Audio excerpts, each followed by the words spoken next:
So, hey, congratulations on this new film, Abraham Boys, a Dracula story. Hey, thanks so much. It sure came out great. I love it. You know what? Horror fans would love this film too, but it is adapted from your short story. I guess we'll start with that. Where that original idea actually came from? What sparked you to write that story? Yeah, money and desperation, you know.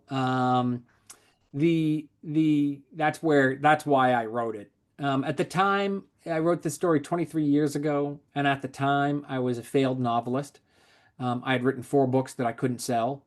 Um, but I had started to write short stories, and usually short stories of the supernatural. And I could sell those, and I felt like I could write good short stories. And some of my short stories had won prizes or been in best of collections, and so I was sort of building a little momentum. And an editor named Jean Cavalos announced that she was doing a book of Abraham Van Helsing stories, stories about Helsing that would be published by a big paperback imprint, Signet, national distribution, and I just thought I got to get in that book. It'll raise my profile and it'll be a good paycheck. So I'm going to have to think up something about Van Helsing. So that's why I wrote Van Helsing. That's why I wrote Abraham's Boys for a $150 paycheck and publication in a Signet paperback. Um, in terms of the concept, you know, I was thinking about what do I have to say about this character? What can I say that would be interesting? And I thought, what would it be like to be his kid? What would it be like if Abraham Van Helsing was your father? And I thought about the way Van Helsing has spent his life at war with the vampire, with these supernatural, menacing creatures from out of myth, and this is a guy who spends his Friday night in graveyards desecrating corpses, banging stakes through their chest and cutting off heads and stuffing garlic in the mouth. And supposedly it's heroic. We're told in Dracula, we're led to believe he's one of the good guys. But when you think about it, it's a pretty messed up way to spend your Friday night. And I think if you were a kid and you found out your dad did that on the weekends, you'd be pretty upset. You'd be disturbed. So, so the short story became a chance to explore how Abraham's children would see him, and also how he would justify himself to them. How would he how would he rationalize his choices? He spent decades waiting and So true, blind. so true. How do you Yeah. rationalize that?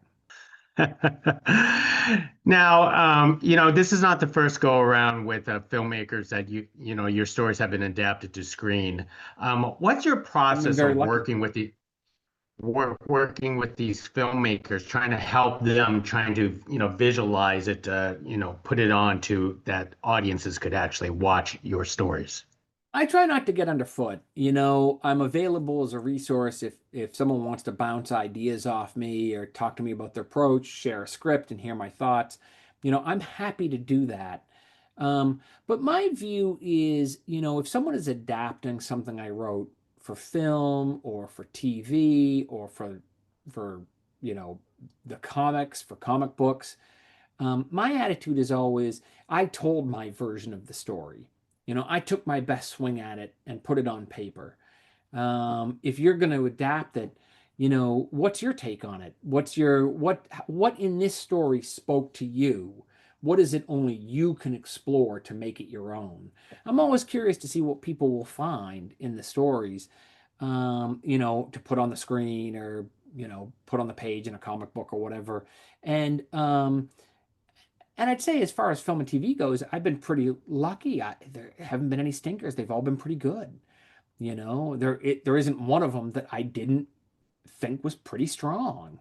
And certainly that's the case with Abraham's Boys, where I just think, Natasha knocked it out of the park. Well said. And in terms of, like the Van Helsings, do you love to see how heroes get turned into something else or from in a different perspective?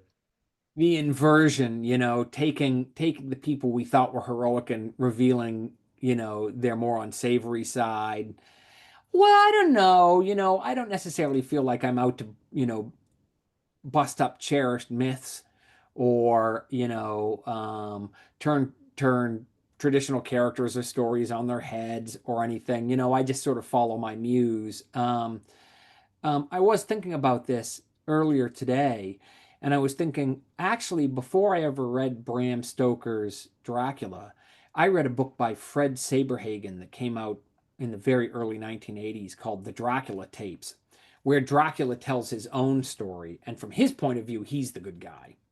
And it definitely warped my whole view of the Dracula story. So that when I read the Bram Stoker, I thought, wait, this is a pack of lies. That's not what happened. Dracula's the good guy, and so I guess at least in regards to this story, I've always been open to the idea that the Stoker version is not necessarily definitive, that we're getting, and when you read Stoker's Dracula, you're getting it as a series of letters and recordings by the various characters, journal entries, and so it's very subjective.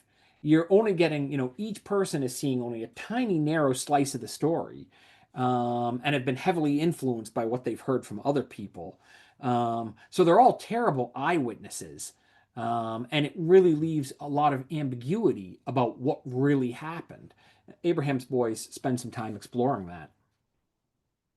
Well said. Well, Abraham's Boys is a story that started at $150, and look at where we are now. So, Hard to Joe, believe. Doesn't seem real. thank you very much for speaking to us about Abraham Boys, Yeah, Dracula thank you. I story. appreciate it. Thank you.